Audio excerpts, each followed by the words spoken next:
danas idem da se vozim s mamom. Samo čekam je na nju. Jao, će me saraniš. Sine, molim te.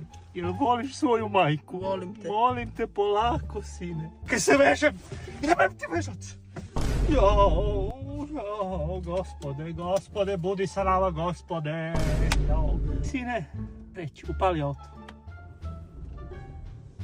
Kreni. Ali nemoj da... Šta je, mama?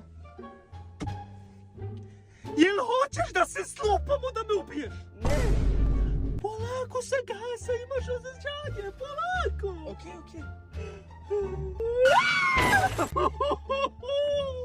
Pa polako, nisam ti rekla šta kućiš ko manijak, nisi ti u Grand Theft Auto kod mog oca.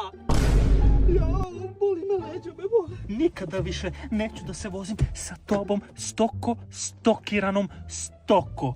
Ti nisi za dozvolu, ti i tvoj otac sve vozite ko manijaci. Ali ja više to neću sa vama. Veti kurac, idi vozi se, ubi se.